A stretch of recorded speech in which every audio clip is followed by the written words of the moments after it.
How many people do SWOT analysis? That's really good because it's unusual. A SWOT analysis, strengths, weaknesses, opportunities, and threats. SWOT analysis happens every single day in your company in engineering, probably in sales, probably in marketing. I would challenge you to do a SWOT analysis with your search chair or your team or the people that are hiring on every single position you hire. You know why? Because if you don't know what your strengths are compared to your competitors or someone else that's hiring, and it doesn't matter whether it's at the executive level or not, you have to know what's going to attract somebody to your company. Because hiring good people is not hard. It's not. Keeping good people is hard. And you start to keep people by thinking through the questions like this, where, is it your technology? Is it your culture? And everybody's got a culture. Whether you've created it or not, you have a culture. And people will say, oh, I want to go work at Apple because, and they can list off all the reasons. Or I'm not going to work at, pick a company, because they have friends that have told them and they know the stories. So you have a culture no matter what. So when you ask the questions ahead of time about your product, about your culture, about your technology, about where you're going, and then you start to look at your competitors, their product, their technology, where they're going, you understand where you are in the marketplace, and it makes it a lot easier to answer questions with candidates as to why you should work here. Because you know, but they don't. And oftentimes you can't, on the spot, express it. And not everybody is enthusiastic about working at your company as you are. In fact, outsiders are oftentimes looking at you, and I'm sure you've experienced this in interviews, because an interview is you're selling the company, the organization, the opportunity, and you're getting them to tell you why they're wonderful. Probably not here. People are coming to you and telling you why they're wonderful and why they should work for your company, right? That doesn't happen in Canada and North America anymore. Now, as Andrew said, and someone else said a little while ago, most employees aren't really employees. They understand that they're self-employed, and they go from gig to gig to gig. When I got out of school, a long time ago, I knew that I was going to work for one company for the rest of my, I didn't know it was going to be my own, one company for the rest of your life, rest of my life. And most people that graduated in the early 80s understood they're going to work for one particular company, and that was it. That doesn't happen anymore. My children, I have 4 adult children. I told my kids, you're going to have 10 different jobs between the age of 20 and the age of 30. That's just the way it is now, and it's perfectly acceptable. It wasn't 10 years ago. 20 Thank you. Perfect. So, how many people want ordinary employees? Show of hands. How many people want superstars? Huh. Good. That's the right answer, by the way, for the rest of you who didn't vote. Everybody wants the high-performance person. Well, how can you guarantee that you find a high-performance person? Remember the search chair we talked about?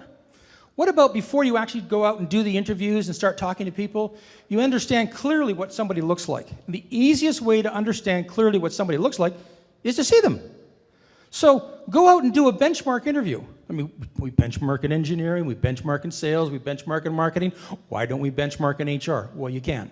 So you in the search chair interview somebody, and then after the interview, the candidate goes away, and you rip them apart. You rip apart their background, you rip apart their experience, you take a look at what your documents say and how this person compares, so that when the recruiter goes out, you've made the adjustments and they already know exactly what this person looks like. Does that make sense? That will save you just a ton of time. Remember, ready, aim? This is aim. Huh. Before we start a search, we probably spend about 2 days putting together 8 sets of documentation. The only stuff we're going to talk about this morning are the position profile and the confidential candidate brief. This is really different. How many people have written job ads in the past? For the newspaper or a job board? Most people have, and most job ads are, 100 words, maybe 500 words, maybe a little bit longer. Ours are a little bit more detailed. The people that we go after, the people that we look to recruit, they're not looking for us. They already have a job. They have a fantastic job. So the question that they're asking themselves is, well, why should I talk to you? And that's a question I have to be able to answer. And I don't do it verbally. when we do the research about who our competitors are, we'll talk about that in a second, who the competitors are and how we stack up, we put it together in a document, and it's usually about 5 to 7 pages. And it can actually include video. We had to include a video in the one for Bellion in the top right-hand corner because they've invented a vodka, which is good for you. Believe me, it actually is true. But people don't believe. So we actually had to produce reports. We had to make live links inside the document. And the founder is quite young. He's in his early 30s. So to get people that were in their 50s, because that's who we were targeting as CFOs, we had to have them connect somehow with the founder. We had to make them at least believe we were telling the truth before we could even get them in for an interview. So we stuck a video in the document. You click the picture, click the link, and away you go, and you're listening to the founder. So these documents that we put together go into great detail to tell a potential candidate who's not looking for a job, who we've called out of the blue, here's what's in it for you, the WIFM. All we have to do is get their attention for a couple of minutes. I don't know about you, but I got a lot of friends who just hate interviewing. And the only thing they hate interviewing more is putting together a resume.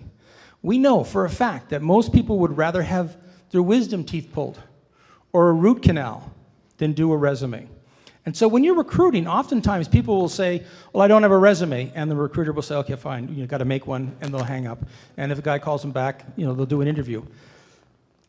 90% of all searches for employees at the executive level stop at the first phone call because the person says either I don't have an interview, I don't have a resume, or I'm not looking for a job.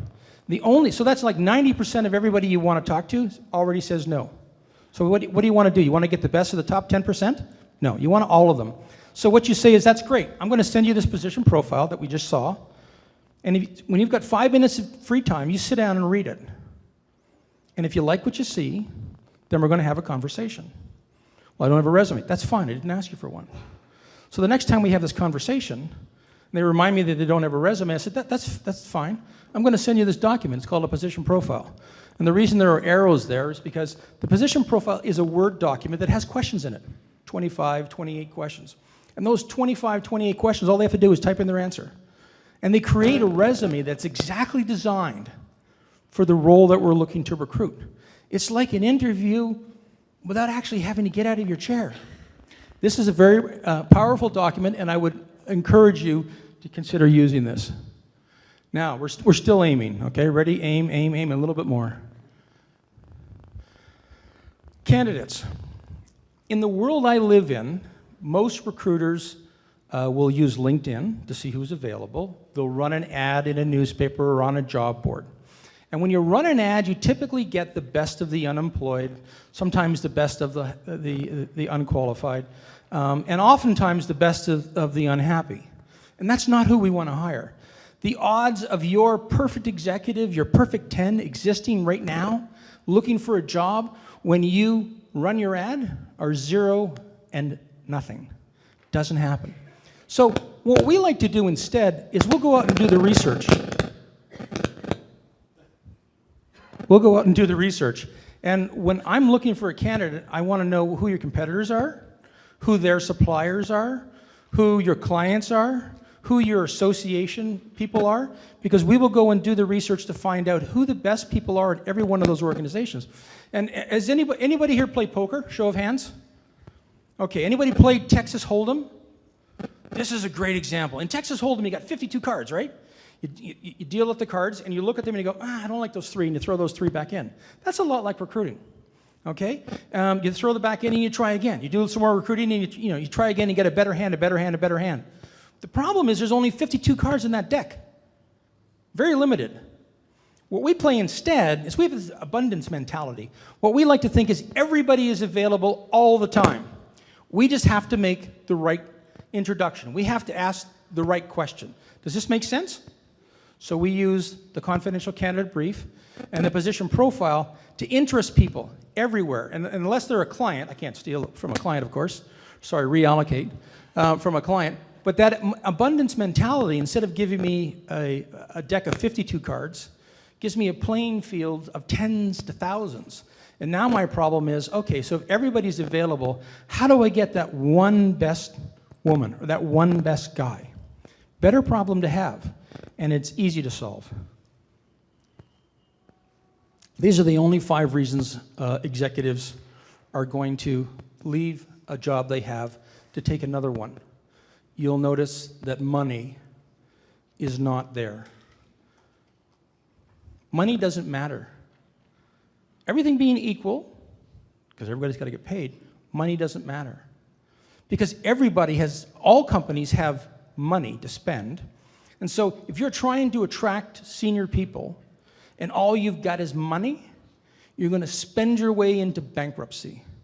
You're better off to make sure you understand your culture, what you have to, value you have to offer, and look for someone whose values, their own values, connect with either the company itself or the founder.